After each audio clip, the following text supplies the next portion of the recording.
All right, what's up, everybody? Welcome into another edition of the Hockey Night Report Flyers pregame show. Tonight, the Philadelphia Flyers play their first game of a long road trip as they take on the Pittsburgh Penguins as they meet up for the first time this season. A pleasure to welcome you back, everybody, alongside everybody that made it all work the last couple games for the Philadelphia Flyers. But tonight, the Flyers play their first game of a long road trip after a successful, very good night a couple nights ago against Columbus, as they always do. That was the last game of the road trip, last game of the homestand for the Flyers. So tonight, as they take on a good Pittsburgh team that's basically 500 at best this season for the Orange and Black, and for the Flyers looking to try to get off to a good start like they always do, like they always have the last couple games. And we always do. We always check out the previous game, and we recap always the previous game that happened on Saturday night between the Flyers and the Blue Jackets. So the first period was back and forth, was goaltenders Sam Ersson and Elvis Merzlikins of Columbus playing a very lopsided game, playing the best they could be early on in the first period. But the Blue Jackets will get the first goal of the game, approaching the 4 minute mark on an open net goal, and one of the few goals that were open net that night, and it was Matthew Olivier right there to give the Columbus Blue Jackets an early 1-0 lead, and would stay that way early on after 20. To the second we go, Flyers flat-footed on an empty net. Flyers looked to try to get a response, but the big story in this game was another empty netter. This time, Sam Ersson try to retrieve the puck, but it went into found a Columbus stick, and just like that, made it a 2-0 lead for the Blue Jackets. Inside the second period, the Flyers will try to get a response, and they will try to do so with the new upcoming start that's been tearing it up in the American League as Ala Lexell, who was tearing it up, like I said, for the Lehigh Valley Phantoms, and would have gotten the goal to cut the lead in half for the Columbus lead to 2-1, but unfortunately it was offside and would stay 2-0 Blue Jackets after 40.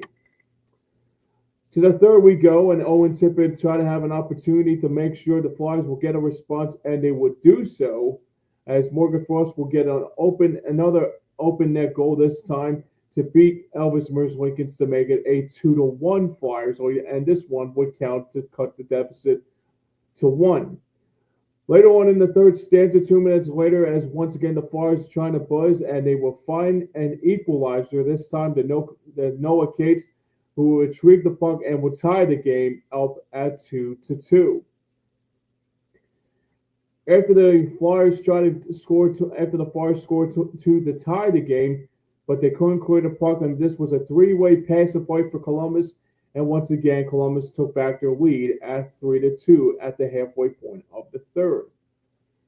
Inside the 8 minute mark, the Flyers looked to try to get a response again, and they would do so again. And this time it was Morgan Frost retrieving the puck and would tie the game once again for the Flyers at 3-3. The score remained 3-3 around the 5 minute mark of the final period, as the Columbus would try to get a response once again after a draw won by the Blue Jackets, and it was Columbus getting the equalizer once again, this time to make it a 4-3 Columbus lead. And that would stay that way into the last minutes of the third period, as the Flyers had a 6-on-5, and this one was Tyson Foster to fuck them puck in after a shot by Travis Konecny, beating Merzlikins and to nod the score up at 4-4.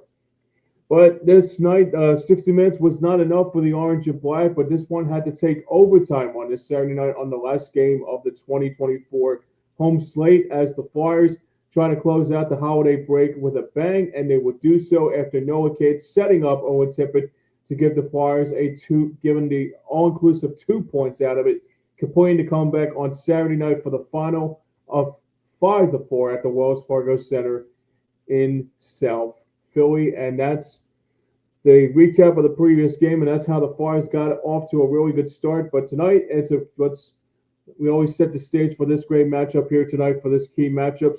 So for the Flyers tonight, I expect more of the same here tonight, as they have a complete record of 15-15-4, 500 at best.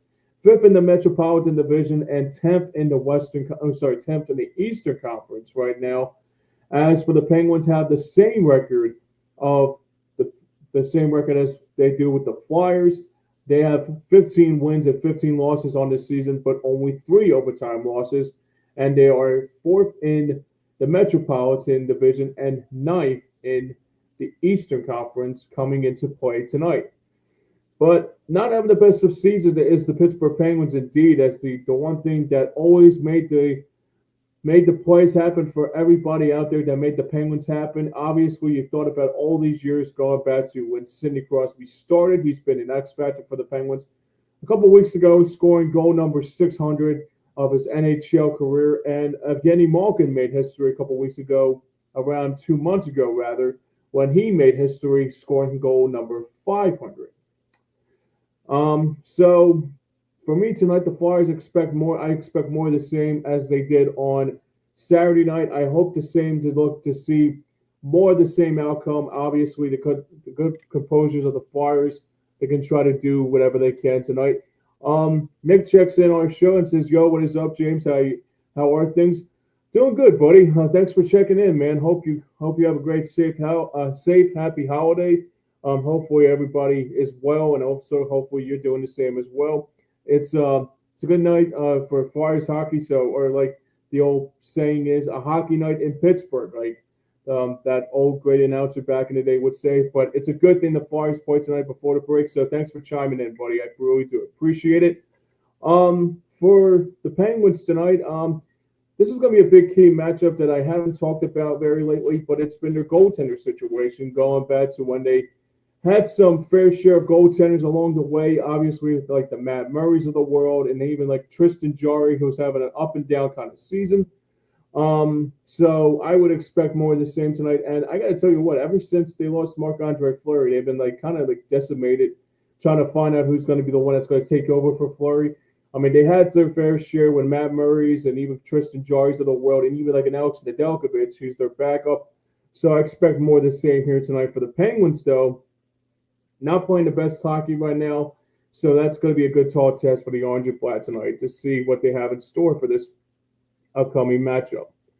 And Nick also checks in again, says, "Let's go Flyers." You know, dude. Thanks a lot for joining us, man.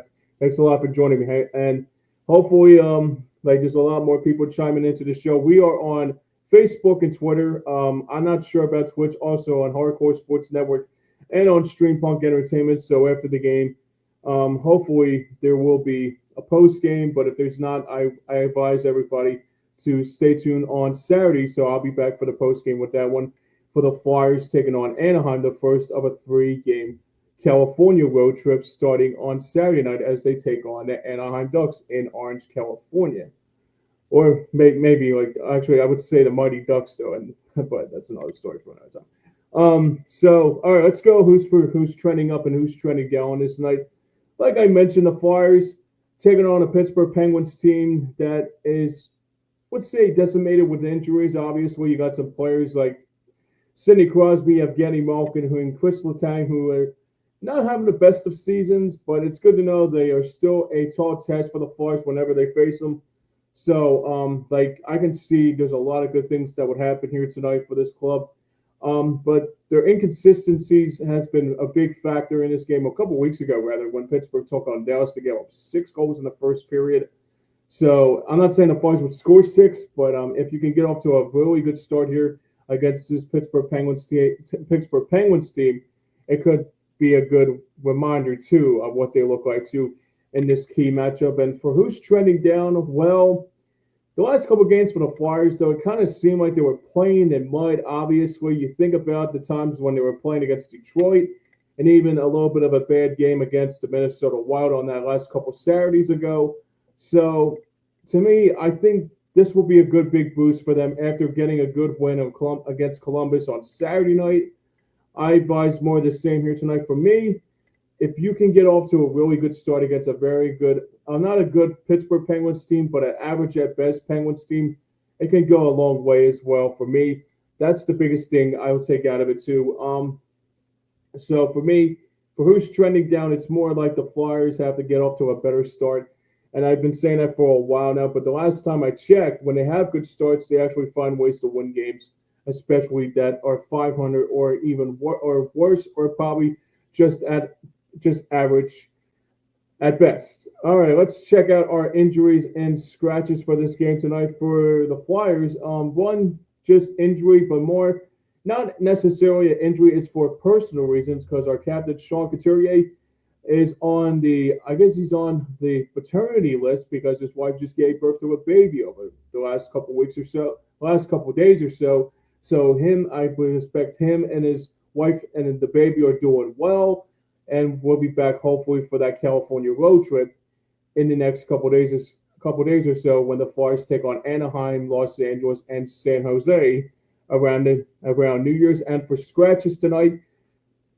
it's basically the same as it been for the Flyers. Erik Johnson's still missing games tonight, but I expect more of the same tonight because I think they're looking for the younger defensemen that who are scratched tonight. The one little concern for me is that after Ala looks, the one I mentioned in the goal scoring category, that found a way to try to find a way to score a goal, but it was waved off, got sent back down to the minors again.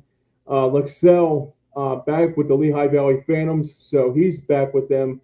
But two scratches in his game tonight. Erik Johnson and Ivan Fedotov are the scratches for this game tonight. I expect Fedotov is the emergency goaltender because I know Alexei Kolosov and Sam Ersson are the two goaltenders in this, well, technically for the 1-2 goaltender. So I expect more of the same tonight. Speaking of the starting goaltenders, it's time for our starting goaltender matchup here for this game tonight. For the Philadelphia Flyers, it will be Sam Ersson in goal again tonight for the Orange and Black, who is 7-5-2 this season and has a goals against average of 3.09. And for the Pittsburgh Penguins, it will be Tristan Jarry, who is 7-5-2, similar to Sam Ersson's record, but the difference is he has a goals against average of 3.77 on the season. So it's Ersson for the Flyers and Jarry for the Penguins. And like I always do, I say for my predictions in this game tonight, I expect more of the same tonight as I did, like we saw on Saturday night. More of the same. I expect to see that the Flyers will play a better advantage against the Penguins because the last time I checked, the Flyers have a good record against Pittsburgh in Pittsburgh. They'll be playing once more. This will be the first of 3 meetings this year. The next time will be around January, so I expect more of the same, and they will close it out around the week after my birthday on the 25th of February. So it's going to be like 3 straight. You got the Penguins tonight. They'll be playing for the first time this season in January for the second meeting, and the third meeting. The 2 other meetings will be in Philadelphia as the Flyers will begin ready to kick off 2025 on a high note. And tonight they'll kick off the holiday break with a win, and I hope more of the same here tonight for the Orange and Black as well. All right, guys, that is a wrap for the Hockey Night on Board Flyers pregame show. But remember, I will be back again on Saturday afternoon when the Flyers take on the Anaheim Ducks. I can say Mighty Ducks because they have that Mighty Duck jersey back to the way it was. But I'll be back for pregame and postgame, so I'll be back for that one. That will be a 4 o'clock puck drop at Honda Center in Anaheim. That will be, I believe, the Flyers looking to try to get off the holiday break with a bang. And hopefully tonight, more of the same here tonight for the Flyers before starting the holiday break, getting 2 points out of it against the Pittsburgh Penguins. So that is a wrap for everybody else behind the scenes and for everyone that made it all work here. Have a Merry Christmas, everybody, and to all happy holidays. And happy Festivus to everybody out there who are big Seinfeld fans out there. But until then, this has been the Hockey Night on Board Flyers pregame show. I'm James Scorza here, and until then, we will see you next time. Until then, enjoy the game and have a great holiday.